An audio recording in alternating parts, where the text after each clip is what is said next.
So, hello everyone. This is just a video I figured I'd make while I had these saws on my bench. This, as you've seen a few shorts on, it's an 044 slant fin. It was originally a red lever, but the replacement gasing, and as you saw, the pharmaceutical gasing has been giving me issues. That's just my 038.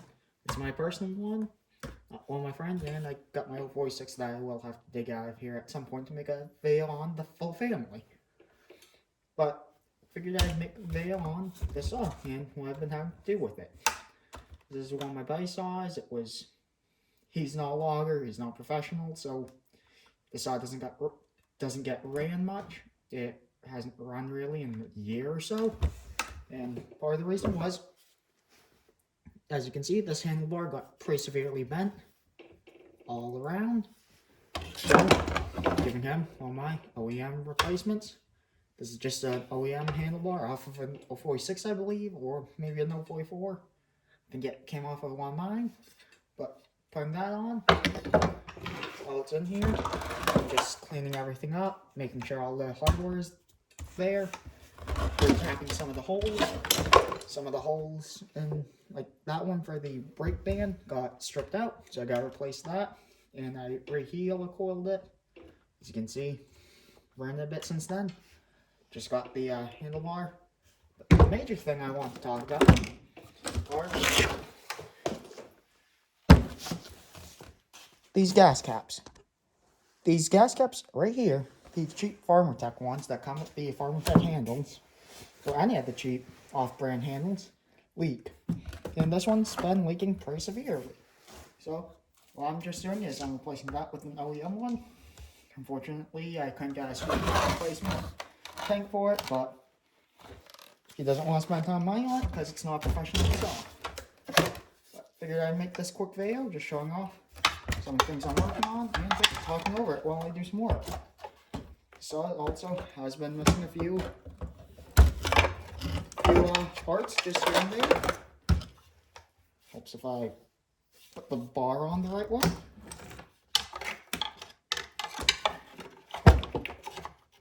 But yeah, I'm just setting up the other shops and busy. But hope everyone had a great New Year's. I know I did. I had a pretty good New Year's. Got to hang out with some friends and family. But well, you guys had a great New Year's, and hope 2024 for everyone is amazing. You know, my 2023 had its ups and downs, but let me readjust. Right there. You guys can see a little better. But yeah, to start this channel, 2023, I started this channel, and it just immediately took off. Like, an insane amount compared to what I was expecting. I was really not expecting this channel to gain much traction within the first year or so that I did it. So, blowing up the way it did was a real shock to me. And I'm forever grateful for all of you guys. It's an honor. I really appreciate you guys coming, spending the time to watch my videos, to talk with me, and just to hang out with me in my shop as I'm doing stuff. It's real cool. It's something that I don't take lightly. I know I'm pretty particular with who I watch on YouTube, and I could imagine most others are as well.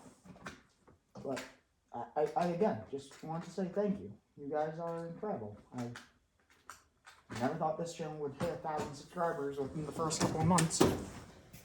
I honestly didn't expect to hit 1,000 for about a year. At this point, I'm just waiting for some more watch hours so that I can get monetized and so I can start doing some real projects for you guys. Because right now, I don't have a ton of money. I just spend what little money I have on the channel. And most of the stuff I'm replacing these saws with are just things I have around already. You know, I don't have the money to do the big projects I want to do at some point. But just want to say thank you guys again. It's been really awesome having this project. It's as simple as this. Replace the starter. or not the star, the handlebar. I'm sure you guys saw the one of the shorts I put out where this was having some issues. As old as this size, it still has incredible compression. Now actually has a proper tension on it. I had to take the recoil itself apart and grease and oil everything. This bar, this, as you can see, paint flaking. Just junk bar at this point. Not gonna keep it. Let it throw it out. Got real no value. But here we are. While it's here, I'm just gonna break it down a little. Take the bar off. Probably sharpen the chain for him, dress the bar. It's one of my good friends, so why not take the extra step while it's here? It costs nothing, and anytime you can help your friends, it's a good gesture.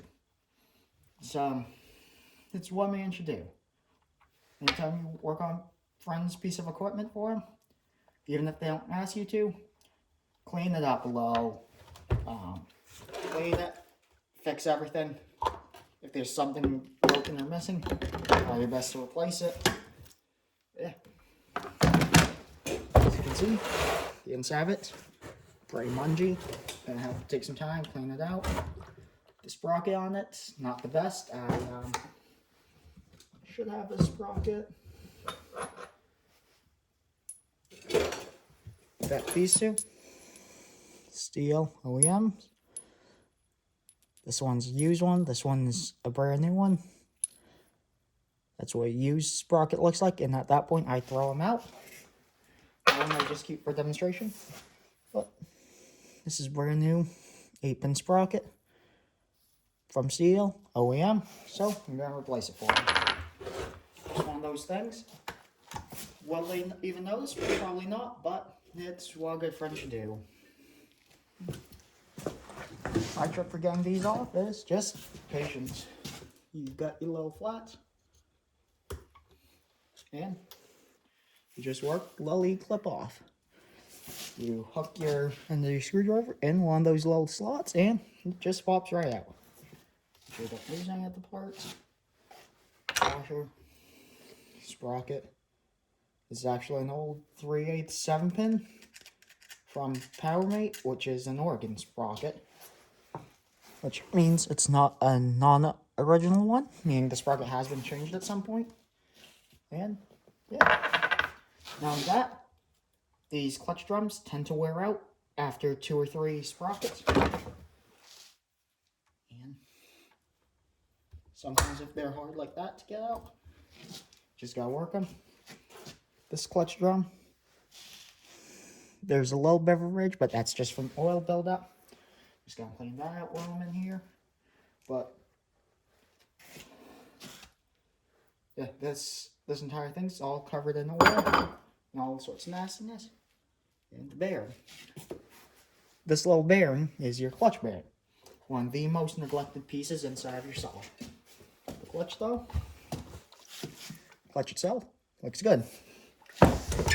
All the springs are in place. All the springs are tight. None of the holes are too wallered out. There's still good spring tension. And clutch is a bit short. So it's the actual sprocket. So I'm just going to take a minute here and clean them up. But this is the sort of things on even a friend saw. While you saw your bench, while you got it apart, you should always take these things into consideration, clean them up, and just make their saw a little bit better than when you got it. It's not much. Some people won't even notice, but those who do will be extremely grateful.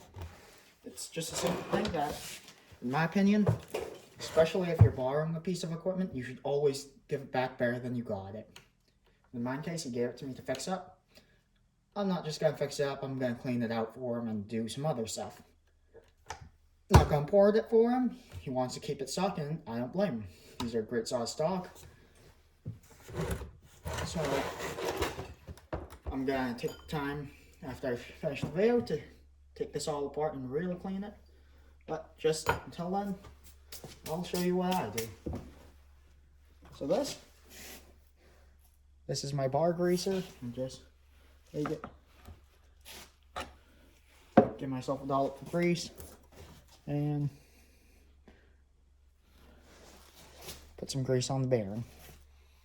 This helps these bearings live a longer life, and for those of you who don't know, those bearings spin the entire time your clutch isn't.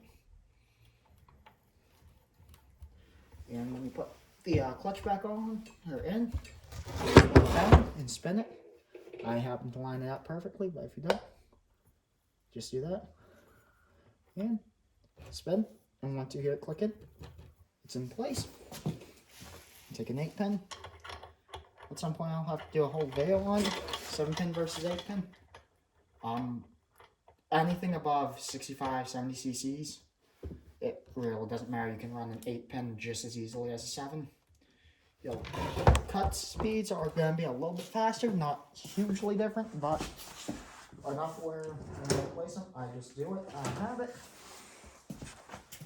Best trick for getting these on is a pair of pliers. You set it in and over. You put your thumb on it just so it can't go flying. Give her a squeeze, and it's back in place. I take a screwdriver or something, spin them around once or twice, make sure they're fully seated, and that's all there is to replacing the clutch bearing, sprocket, or any of those parts. Just gonna cover this back up, and let's start this off for you guys. Feeling nice. And I love this saw. This saw just sounds amazing. So after the video, I'm gonna take her all apart, clean her up, just do regular maintenance that I do to any of my saws. Whenever I start these saws up, you can actually tighten these down. I don't tighten them too much. I just tighten them up enough so that the nuts don't go flying off. Like I saw in one of my earlier shorts, this doesn't always want to actually fully engage. There you go. So it takes a lot of extra pressure to get all the way down to full choke. And there you go.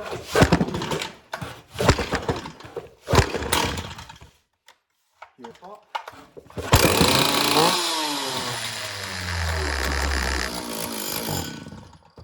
There you go. This saw doesn't like cold. I don't know too much for the cold. Last time it was ran was a year and a half ago, and it was a lot warmer then.